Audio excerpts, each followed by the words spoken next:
All right, this is Arab Talk with Jess and Jamal. I'm Jess Ghannam. And this is Jamal Dajani. This is Arab Talk with Jess and Jamal. We're on KPOO in San Francisco, 89.5 FM. And Jamal, we have another fantastic show again today. You know, we're coming off of our greatest predictions of 2019 show, which, you know, generated a lot of interest. But unfortunately, since that show, the bigots have been coming out of the woodwork, attacking progressive voices, Muslim voices, Arab voices. And I think that in 2019, when we put this in the context of the government shutdown, the Mueller investigation, the fear, anxiety, and loathing on the right, I'm afraid that bigots are going to have a exciting 2019 attacking everybody and anyone that disagrees with them. It's going to be quite a year. Well, it is obviously with, Donald Trump now in the driver's seat. I don't know for how long, but and also with the most recent elections with the new mostly women congresswomen who were elected. Right. The first two Muslim women, Palestinian American Rashida Tlaib, yeah. And this is where I want us to start, because then we'll be talking about others. But, recently it hasn't been too long, I mean, here is and you're from Detroit, so you know how people react there. It started with her, the curse word when she described Donald Trump, right? And that received more media coverage than the racist Congressman King. They looked at Rashida's Tlaib's, comment that had more playtime than any of the coverage about his bigoted words. And then, of course, most recently, and then this is something, there is this commissioner in Broward County in Florida, and her name is Annabelle Lima Taub, right? Annabelle Lima Taub. Let's just talk a little bit about Annabelle Lima Taub. So we'll get to what she said, but I want to make sure that our listeners understand that this is an elected official as a commissioner in Broward County, as you say. And she was not, by the way, it should be known that she's a dual citizen. Is she's a dual citizen? I didn't know that. She's a dual Israeli and an American citizen. Okay. Well, this is what she said. She basically, and of course, she said, number one, she started by signing a petition, which she put on her Facebook page, right, which is now deleted after. Oh, she deleted it? Yeah, she deleted it off her personal Facebook page, and she said, calling Rashida Tlaib, and I'm quoting here, a Hamas-loving anti-Semite has no place in government. She is a danger, and I would not put it past her to become a martyr and blow up Capitol Hill. This is what this commissioner said about an elected congresswoman. So let's get this straight. Here you have a commissioner in Florida calling an elected official of the U.S. Congress and saying, I mean, let's be clear what she says, the outrageousness and the hateful thing that she said. She called her a Hamas-loving anti-Semite and suggested, not even just suggested, Jamal, she actually said that she's worried that she's going to, quote, blow up the Congress. This is an outrageous thing to imply, to say, to indicate that an elected member, just because she happens to be Palestinian, she happens to be a woman, she happens to be Muslim, somehow she becomes a Hamas-loving anti-Semite. It's really outrageous. It is outrageous, and considering the fact that she didn't say anything about Congressman Steve King. Congressman Steve King is from Iowa, who has openly embraced white supremacy. Well, what he said recently was very interesting, Jamal. He gave an interview to the New York Times, and then he said, white supremacy, white nationalism, how did these get bad names? How did this become such a bad thing all of a sudden? Actually indicating that there's some sort of co-occurrence between Western civilization, white supremacy, and white nationalism, lumping them all together and saying, well, how is this such a bad thing all of a sudden? Now, Congressman King has always gotten a pass. He was condemned this week, finally. Well, because now everyone has been talking about it. People feel that he stepped, or not people, the Republicans feel that he has stepped over the red line. No, he has crushed that red line. He has done it so many times. You're right. You're absolutely right. So why now? Because they feel that this time he's attracting negative publicity at the time when we have the government, the federal government, we have a total shutdown, and with everything that is going on, he is now their sacrificial lamb. Well, he's an easy person to sacrifice because it's kind of ironic. From what I read, Congressman King is the only Republican congressman from Iowa, by the way. It's kind of interesting because it tends to be kind of a left-leaning state, but this one part of Iowa, he's been elected and reelected to the Congress, multiple times. I think he's on his 16th year, Jamal. And he has said outrageous things. He has said bigoted, racist things. In fact, Jamal, he went to Europe to actually have meetings with European white supremacists. And, this is a known fact. And the Republicans have never said a word about this until now. Now, my question for you, though, is Trump has said things 10 times worse than this about Latinos, about African Americans, about Muslims, about Arabs. 10 times worse, and nobody on the Republican side has ever condemned Donald Trump for this. Well, actually, he normalized bigotry. I mean, this is the thing. Donald Trump, since he came to office, basically, he normalized bigotry, normalized people coming. That's why the title of our show is Coming Out of the Woodwork. The bigots are coming out of the woodwork. They are coming out.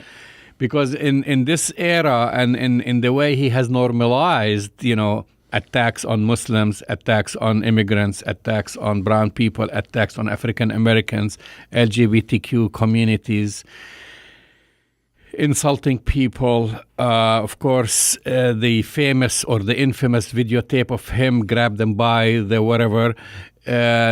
People have been giving him a pass, and time again. So it has not become shocking for anything that he says.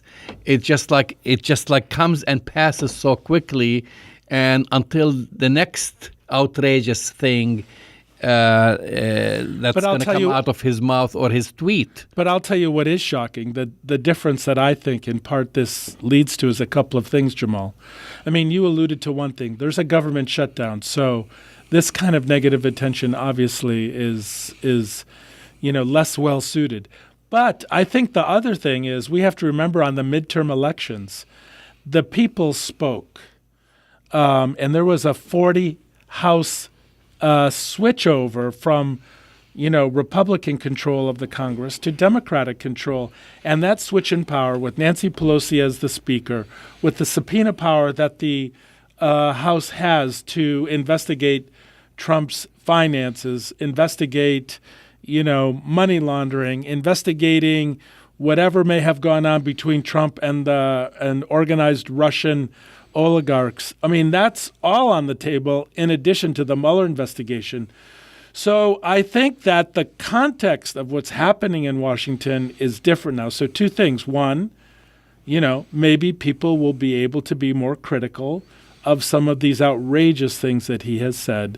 But on the other hand, he also has to be pretty careful about what he says because from what we're hearing, he is losing some of his base, Jamal, from this government shutdown. We're talking about 2 paychecks now that 800,000 government workers are not receiving. This is starting tomorrow, Friday, is going to be the second paycheck that government workers have not. I mean, how many people can live with not having a paycheck for an entire month? I mean, the majority of Americans do, in fact, tragically and unfortunately do live from paycheck to paycheck. And we're now going on 1 month. Well, also just a reminder, this is the month after the holidays. Right. This is the month after people spend a lot of money during the Christmas break and so forth, and then they start receiving their credit card bills. That's right. So, so the question, I want to come back to Annabelle Lima Taub, an Israeli citizen who's also, I don't know if she's an American citizen, by the way. I actually don't know that. In the documentation so far, they have identified her as an Israeli-born commissioner. I didn't see that, so I'm gonna. It is true. Well, she has to be a dual citizen, so. I don't know. She could presumably be a commissioner and maybe have a green card. And not that it matters, really. Obviously, it doesn't matter. But it's just kind of ironic that here you have. But most media outlets did not identify her as such. They just identified her as a commissioner from Broward County in Florida. Well, the reason I think identifying her as Israeli-born is for the obvious reason of the complicated situation that we have in this country, where you have, as we speak, a second and third attempt in the Senate to pass anti-BDS legislation. That's right. The government is shut down. We're in a crisis that our government cannot rule. But somehow, despite the first legislation for 2019 was the anti-BDS bill. And it was defeated. Not once, not twice. But it's coming up for a third time For the now. third time. But this is what I mean, Jamal. The country is in chaos. The government cannot function. Well, to give it some context, and this is taking you guys back to the statement that was said by this commissioner accusing Congresswoman Rashida Tlaib that she might blow up Congress. Basically, this is what she said about her. And of course, Rashida Tlaib is the first Palestinian American woman elected to Congress. This came after Rashida Tlaib said that people who are putting this in exactly in the time, as you said, at this time when we have the federal government shut down 800,000 people without jobs, and people are trying to pass this or slip through this ridiculous bill where she questioned their loyalties. Are they working basically for the interest or on behalf of the American people? But Jamal, isn't that a legitimate? Well, it is. Let me just say and this was but first. This is a legitimate thing to put on the table. That it is legitimate when you are working in the people's house, when you're elected as a representative in the United States, that you need to be doing the business of working in the best interests of the United States and the people. And not AIPAC. And not AIPAC. And not the NRA. And not the NRA. So what? And other interest groups. But I would say AIPAC, it takes it to another level. Because it works on behalf of a foreign government. It's a foreign government. The whole raison d'etre of AIPAC is to serve the interests of the Israeli government, not the interests of the United States. Rashida Tlaib says, hey, you guys, we can't get our act together. Why is the Senate bringing an anti-BDS bill on the floor the first time, the second time, and now a third time to pass anti-free speech, First Amendment, this thing that promotes the interests of this occupying power, the Israeli government? Why are we bringing that to the floor when we can't even pay the salaries of 800,000 government workers? And she gets labeled as an anti-Semite? For saying that. For saying that. Come on. This is, talk about the bigots coming out of the wall. So I want to ask you, why is the Senate bringing this to the floor, Jamal? Come on. Well, for obvious reasons. Of course, AIPAC is one. And many of these senators have served for so many years as surrogates, basically. Do you know who the sponsor of the bill is? For AIPAC. Well, it has changed. It's Marco Rubio. So he was the first one. And on the second one, and now it says I forgot the third one. It's coming under another senator's name. So they've changed the language a little bit, tweaked it a little bit, and again try to slip it. So this is the third time. Twice it has failed, and I have to say it has failed because many of or few of the senators, because you need 60, right? You need 60 to pass it, not a simple majority. No, I think it's a simple majority on Is this it? one. It might be. I thought it was 60. Well, we'll see, because I know actually, and ironically, Dianne Feinstein has been against it. She has been against it. And Kamala Harris is against it. The Progressive Caucus is against it. I mean, it's basically, for our listeners who may not know anything about this, this is the anti-BDS bill, which is designed, in fact, to criminalize an American's free speech and First Amendment right to boycott, divest, or sanction basically the government of Israel, a foreign country. Basically to criticize, to take actions that they believe in their own conscience are promoting justice as opposed to the injustice in Palestine. And they want to criminalize American citizens who take a stand against, what the Israeli government is doing in Palestine.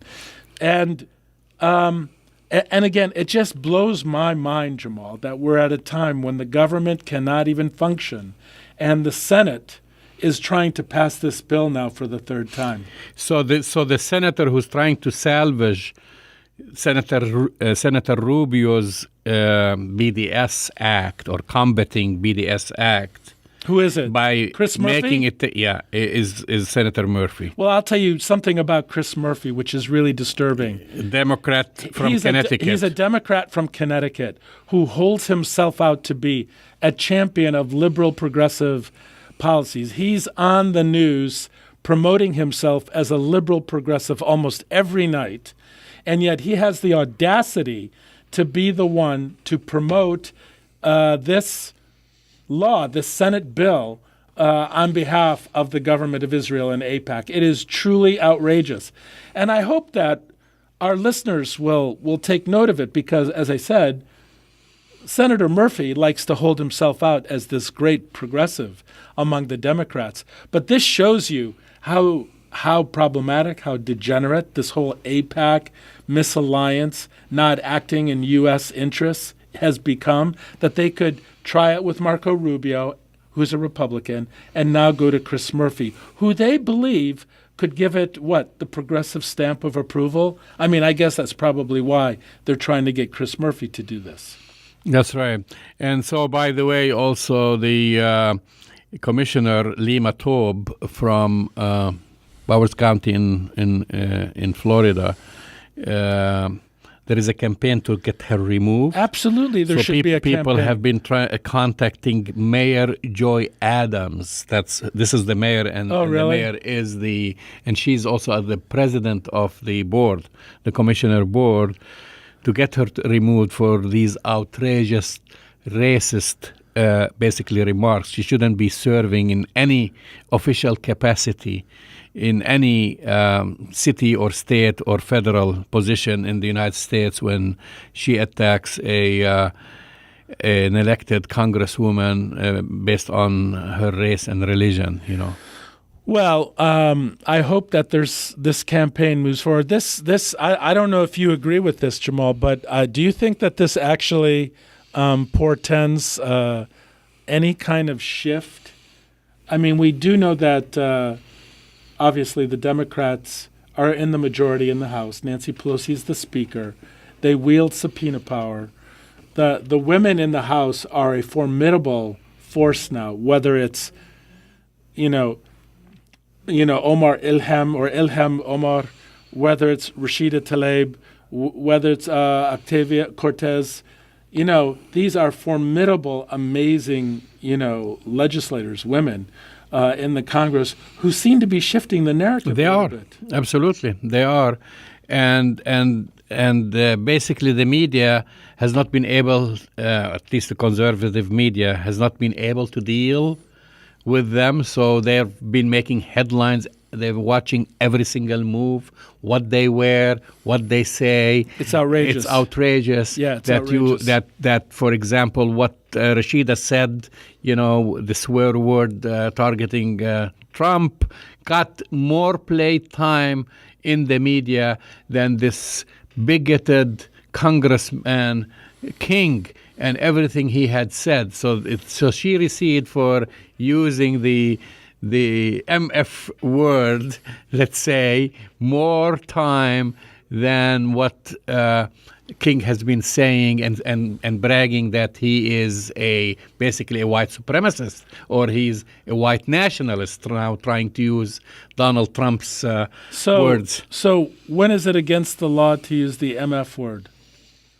I didn't realize. I guess that's only a word that men could use, Jamal, because if you spend any time in Washington, that particular word gets thrown around by men all the time. So you have a Muslim Palestinian woman who uses the word, and then now she's being vilified and being called all these outrageous, hateful things. I don't hear anybody criticizing, the men of the Senate, let alone the president, for using worse kinds of language, but they want to come after Rashida.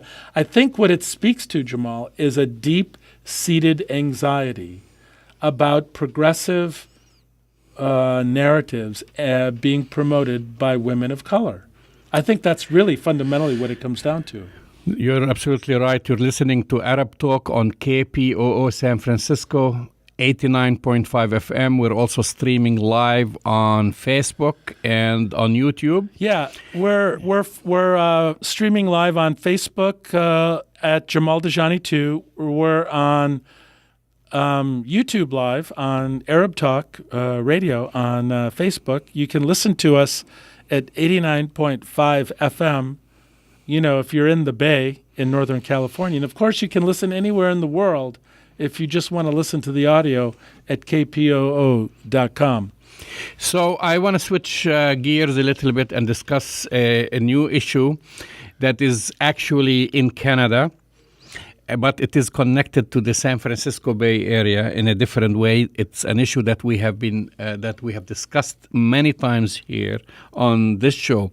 And just to bring you back to the discussions we've had before, and this is something very local, which is the involvement of the Hillard Foundation and the San Francisco Jewish Community Federation, or of San Francisco, in funding hack sites, Islamophobic sites, racist sites, such as Canary Mission, yes, Amcha, David Horowitz, Pamela Geller, all these different, groups who have been targeting students, academics who are critical of Israel.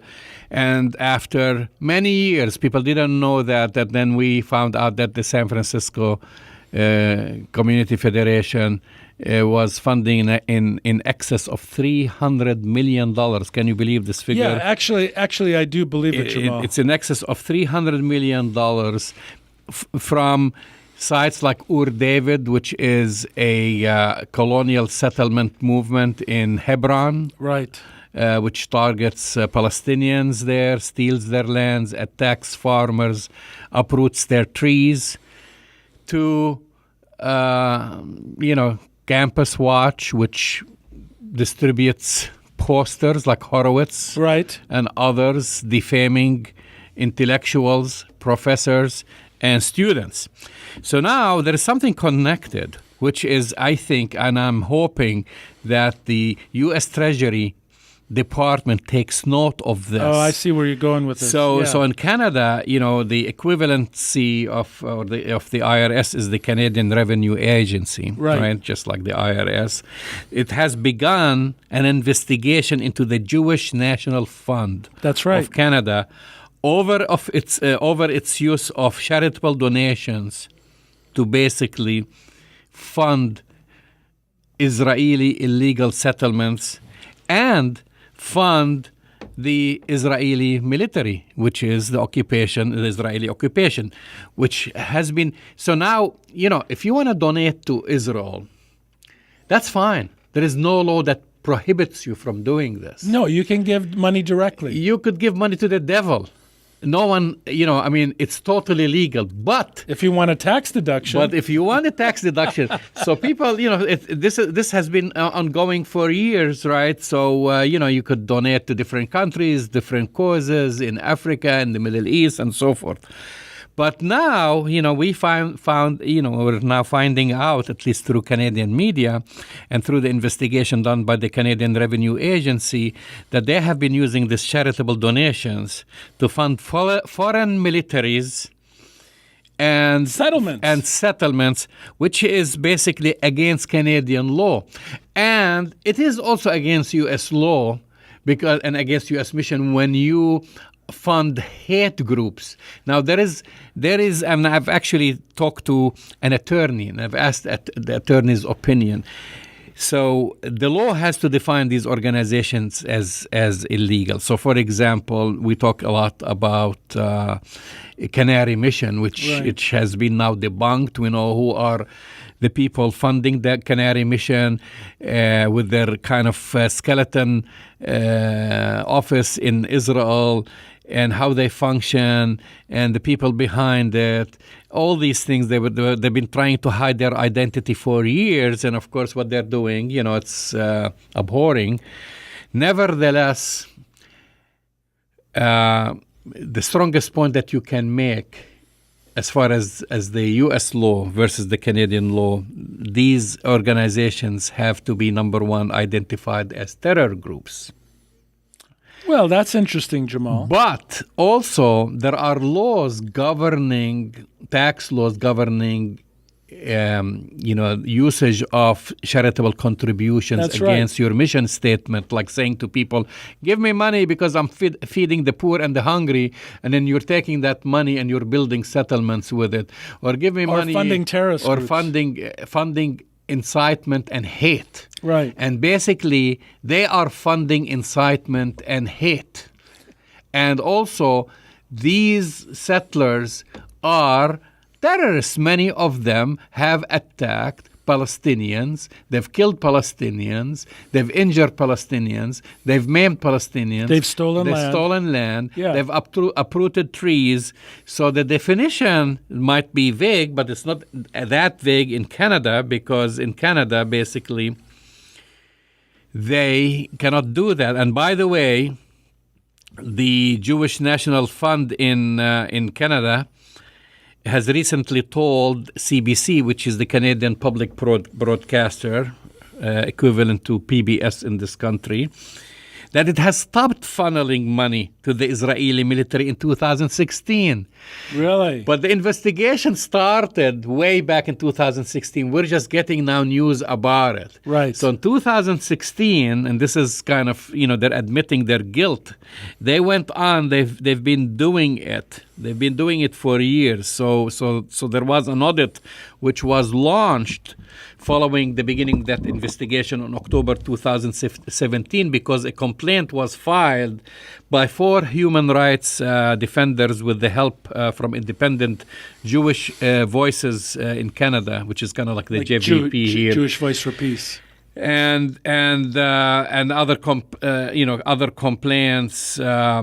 They found out, for example, amongst the complainants is a Palestinian Canadian, a retired physician. His name is Ismail Zayed, who is now in his 80s, and who was expelled from his village Beit Nuba by the Israeli occupation forces during the 1967 war. Wow. So during the war, Israel also demolished his entire village, not only his home, along basically with also nearby villages from Imwas and Yalu, and seized their land. And then we found out that the Jewish National Fund of Canada bought the land, or got the land acquired, we don't know how they acquired it from the Israeli occupation military, and turned it to a recreational area named it Canada Park. Oh, my God.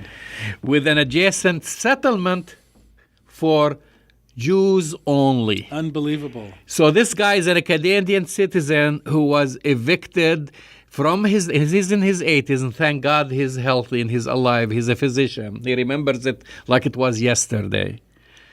They come in, kick everyone out from the village, take over the land.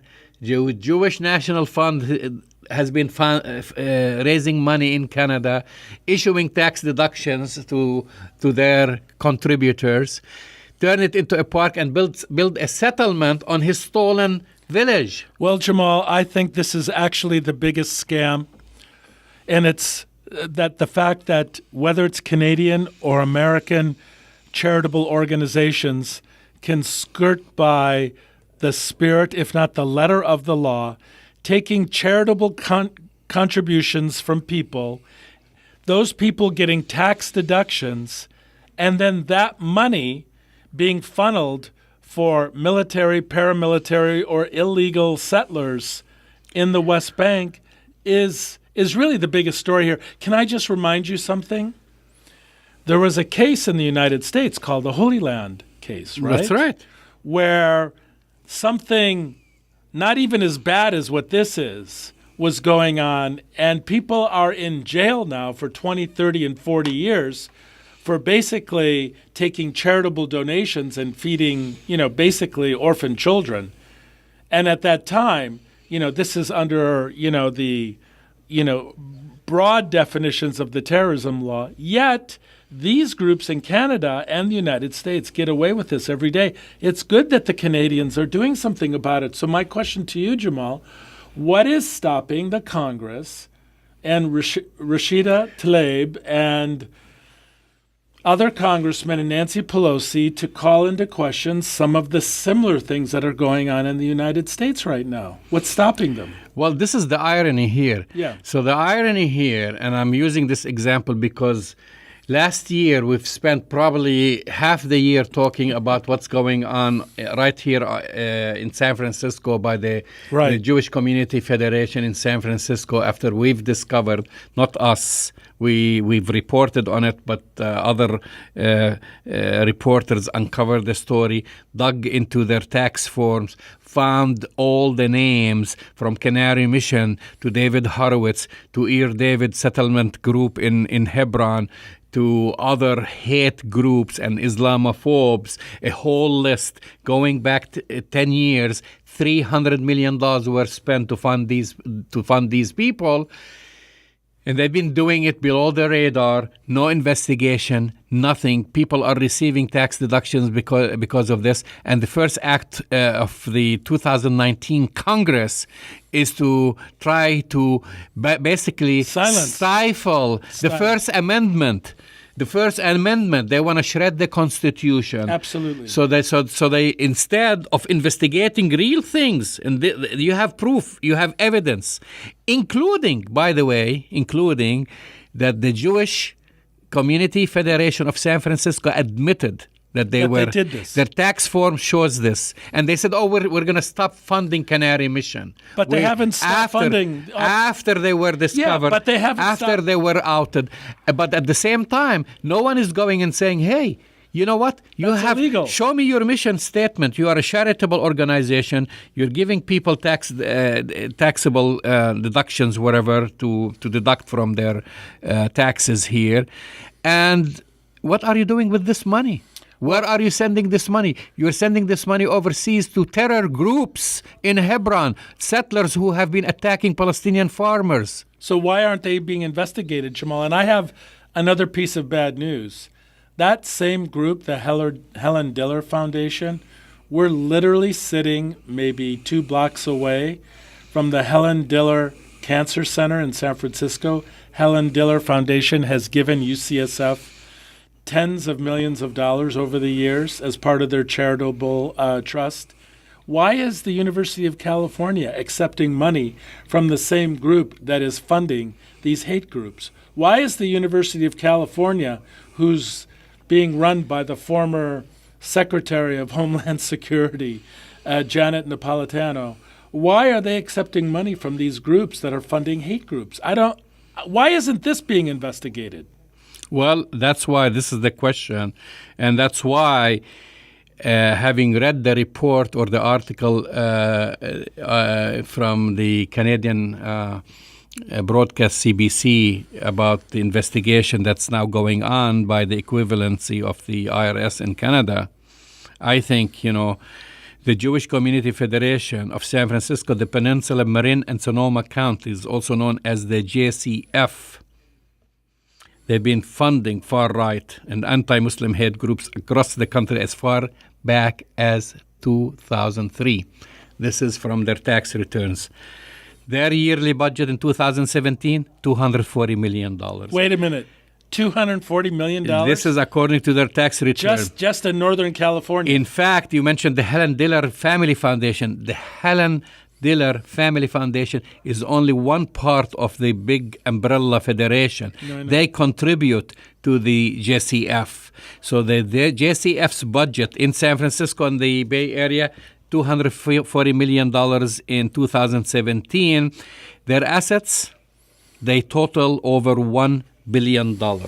So when I say that they have spent over $300 million over the course of these years, and who are the beneficiaries, Jess? Among the beneficiaries, I'm going to give you an extensive list because this is very important. Let's get the list. Notorious organizations such as Turning Point USA, the Tea Party Patriots Foundation. Wait a minute, the Tea Party? The Tea Patriots Party Foundation. The Tea Party. Anti-gay groups such as the Heritage Foundation and Southern Poverty Law designated anti-Muslim groups such as ACT for America and the Center for Security Policy.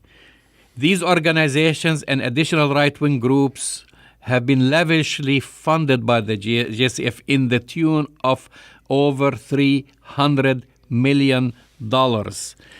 It will make your hair stand when you read basically, and it's now, with the Freedom of Information Act and Sunshine Ordinance, whatever, you can go on the website and look. But the problem, Jamal, the problem is that at their 990 forum. I know about the 990, but here's the problem.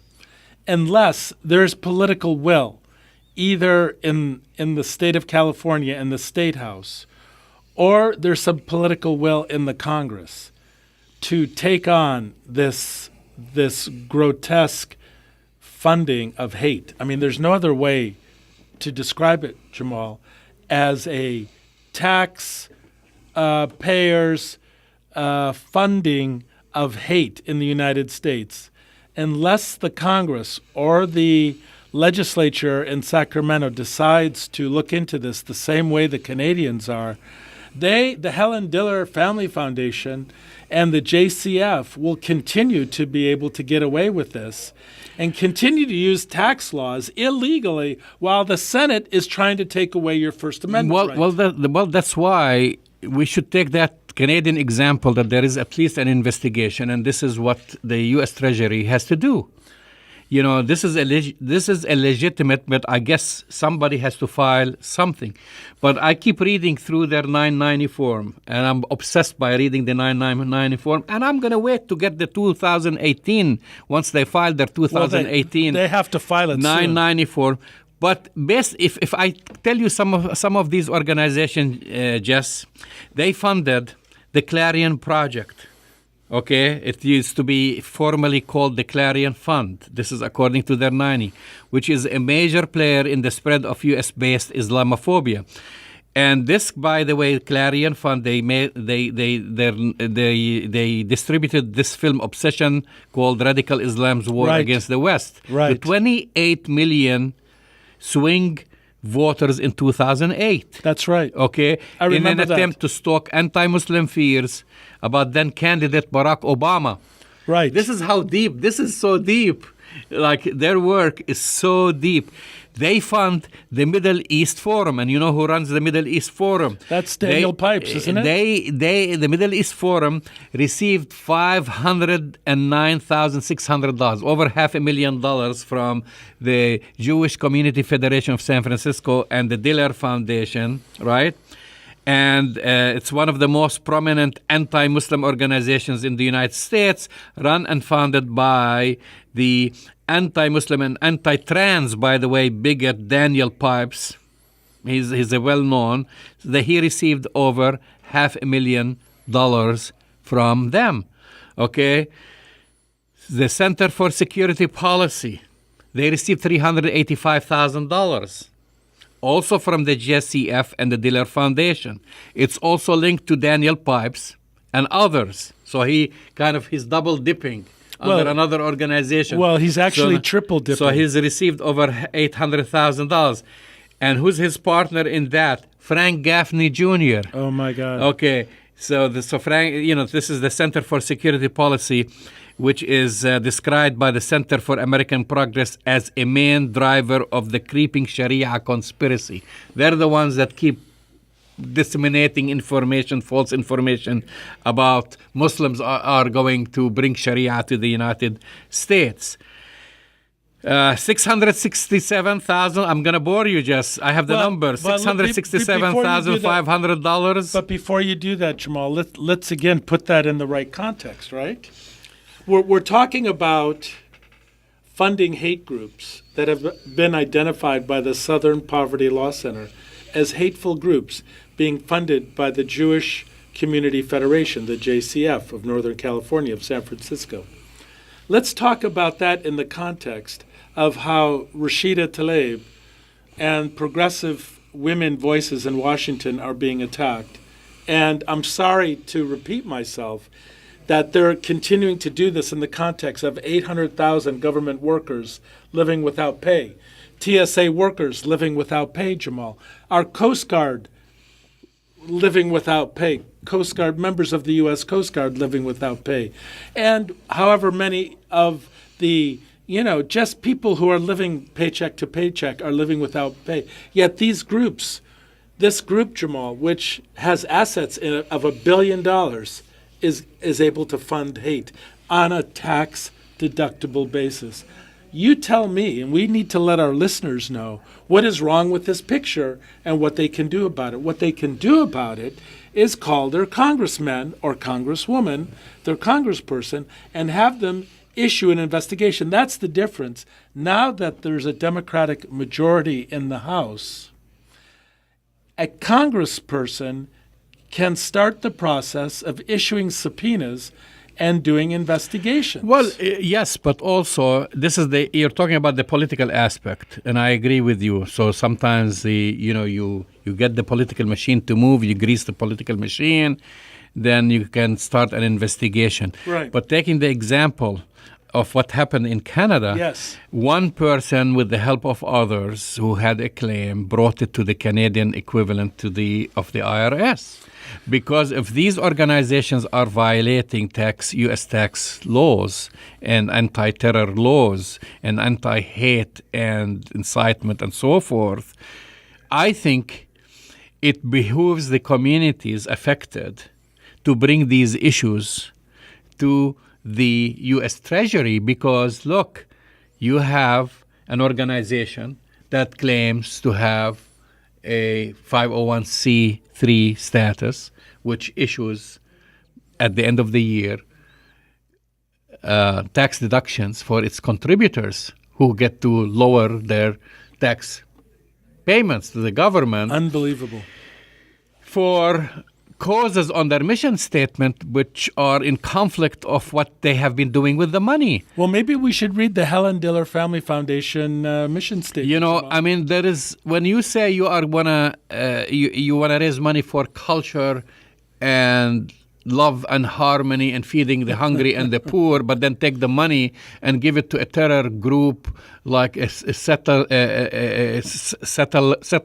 living on a stolen land attacking Palestinians, does that meet the mission statement? I don't think it does. But I don't know what it's going to take, Jamal. It's going to take some political will. We know, or at least we knew, that prior to the midterm elections, because the Republicans had the House, the Senate, and the executive branch, that there was, and to some extent the Supreme Court, so they control the executive, the legislative, and the judicial branch, that people, I think, feel kind of fed up or disheartened or disempowered about doing anything because they're afraid that even though justice may be on their side, they're afraid that the machinery of government will let them down yet again. Now we have this little opening, and then I just kind of wonder, is there anybody in Washington with progressive politics that is going to look at this and say, hey, and you know what's really disturbing about this, Jamal? You know which district we're sitting in right now?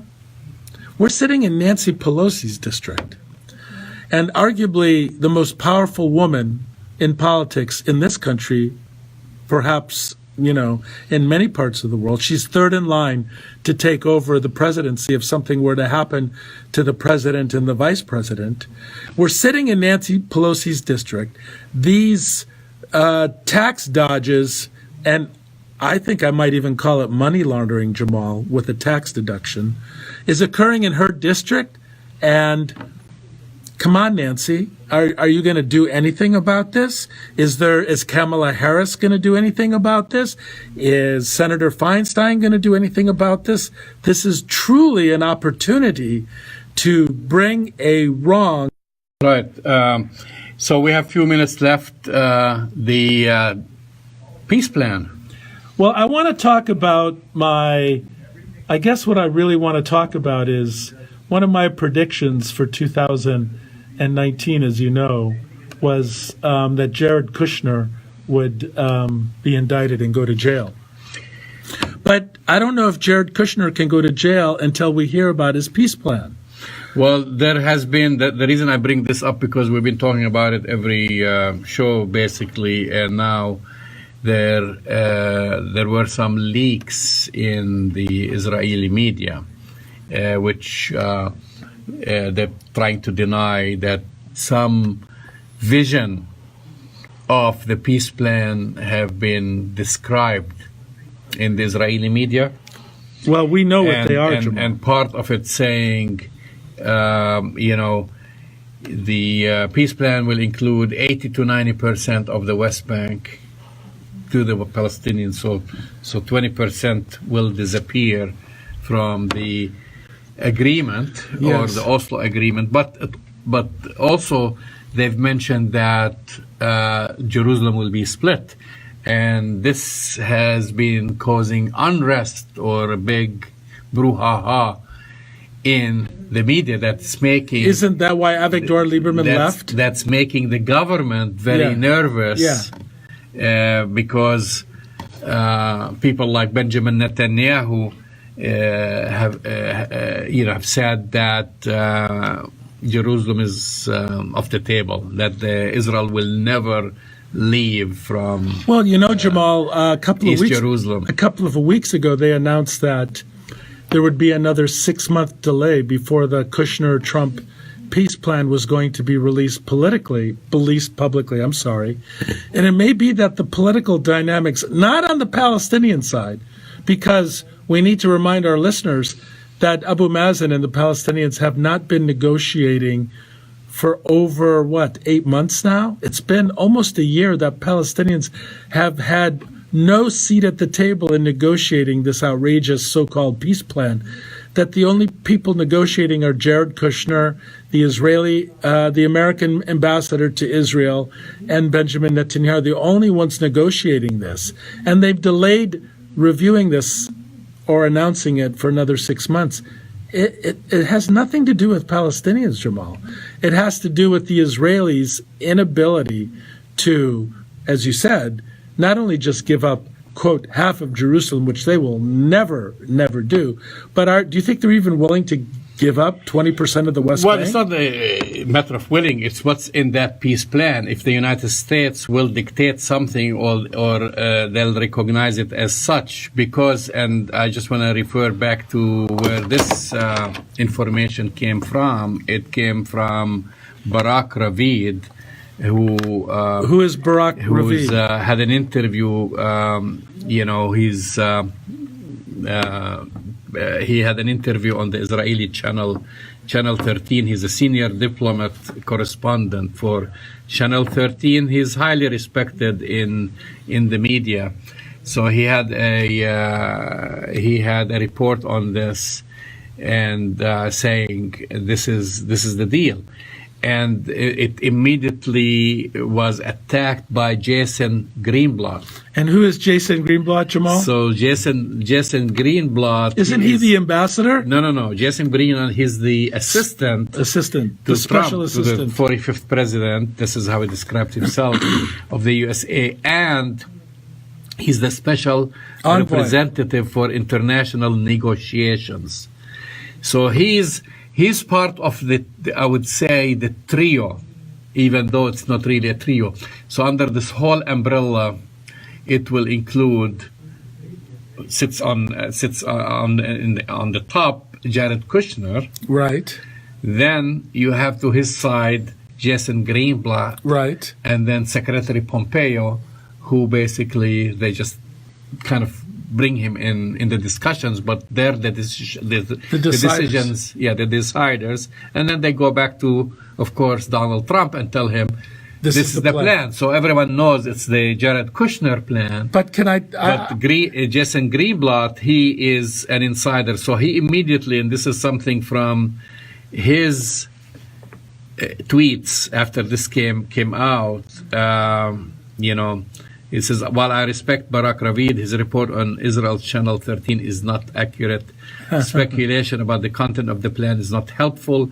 Very few people on the planet know what's in it for now. And that's I highly recommend that people listen only to official statements directly from POTUS, President of the United States, or Jared Kushner, or me, or the U.S. ambassador to Israel about the plan. Well, here's my breaking news, Jamal, and I think this was one of my predictions. There will be no peace plan. That peace plan will never come to light for all of the reasons that you've just intimated and articulated. First of all, it's a fake peace plan. Second of all, the stakeholders are not even speaking with one another, and then the stakeholder with all of the political and economic and military power are divided amongst themselves as to what's going to be possible. There is not going to be a peace plan that will be revealed, let alone realized in 2019. It's not going to happen. It's more likely that Jared Kushner will get indicted than there will be a peace plan revealed.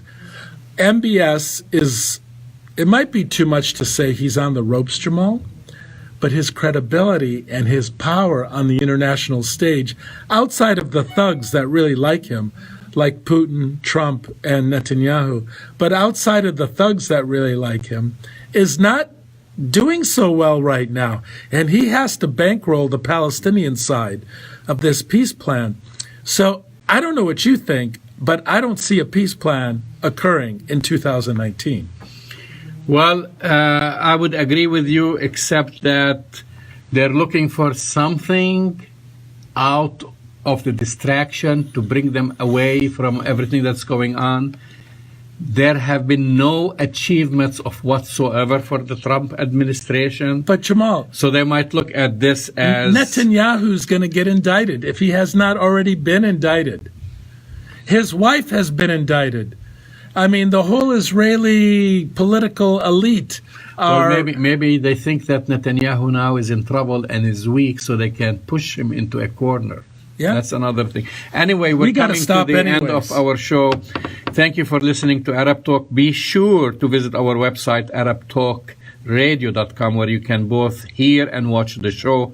We live stream the show on Facebook at Jamal Dajani 2, Thursdays at 2 p.m. Pacific time, and you can listen live or on KPOO 89.5 FM San Francisco, also on KPOO's website. So don't miss a single episode. Subscribe to our podcast through Apple or Google's podcast app. You can find all these links on ArabTalkRadio.com. See you next week. This has been Arab Talk. Thank you.